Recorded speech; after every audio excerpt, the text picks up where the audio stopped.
When a Terran colony ship first detected the telltale signs of civilization upon translating into the system, the news was broadcast to every corner of our fledgling interstellar civilization. The parties were wild. The parade shook every street in every city on every planet, and moon across 24 stars. Finally, after centuries of searching, we had found alien life. The new civilization was in the early space age and resided on the moon of a gas giant, with just a single extraplanetary colony on a secondary habitable moon within the giant system. First contact matals were prepared, handshake signals were sent, and the information exchange began, both of our societies having prepared for such scenarios upon beginning to reach into the stars. When we received and decoded their first transmission, their digital golden disk, those who laid eyes on the images were horrified. Rapid communications back and forth confirmed that the surprise was mutual. They were human too. The first face-to-face diplomatic meeting confirmed that fact beyond any doubt.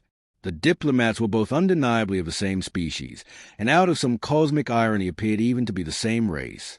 Genetic testing found no discernible differences between them and us. A million theories arose to explain the phenomenon. Millions of man-hours in universities across both our societies were sunk into finding some theory or explanation, but it was entirely inexplicable. All we could tell for certain is that it was not due to transplantation. Both Terra and Galactic, their home world, held extensive fossil records of the evolution of humanity on both worlds, but not just humanity. Almost all life found on the new world was identical to that found on Earth. Animals, plants, fungi, even most bacteria were the same. Those animals that could not be found on Earth were merely extinct creatures that used to exist, and those that could not be identified had died off in the recent past. The two worlds were a cosmically unlikely coincidence. The chances of two species developing into identical forms on two different worlds is so infinitesimally small that it shouldn't happen across every inhabited world in the entire universe. That entire biosphere could develop into mirror images of each other on two worlds within 300 light-years of each other is entirely and completely impossible. And yet, there they were. And it happened again. 50 years later, we found another world at an early steam age level of development. The human population had even adopted a Victorian-era fashion sense. 2 years after that, on the other side of the Orion arm of the Milky Way, human exploration ships stumbled upon one of our colonies. 10 years later, a Stone Age world. Every time we found a world with sapient life, it was always the same. The world would be populated by life identical to that found on Earth, human population included. But then we started finding outliers. We stumbled upon worlds in earlier phases of life development, worlds populated by dinosaurs or woolly mammoths. One was a primordial world inhabited by our colonizers for 300 years before someone realized the life in the oceans was all Precambrian. Some worlds, though, seemed to be from Earth's future. On one world, the life was unlike anything we found on Earth. Some animals were recognizable, such as sharks and alligators, but every other creature was twisted beyond recognition. In the dense jungles, we found the ruins of an extremely advanced civilization of humans who, according to their records, spread across the stars and found them paupered by others just as themselves.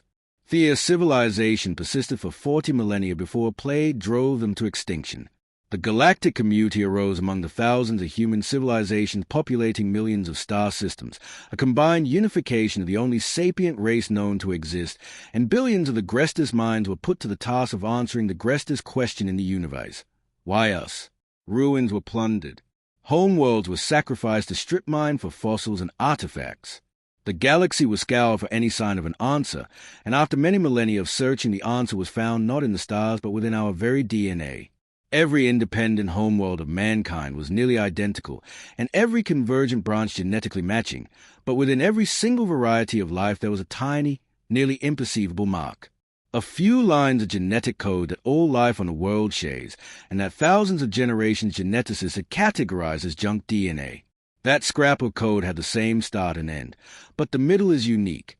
The genetic database was scoured for every trace of life located within the Milky Way and beyond. Undead worlds' fossils were ground into base elements and analyzed for every scrap of genetic data.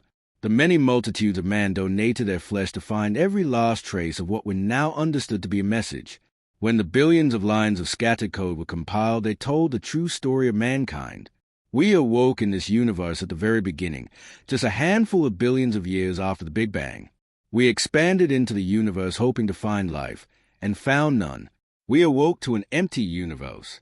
There was no life beyond our homeworld, not even single-cellular or pre-cellular fragments.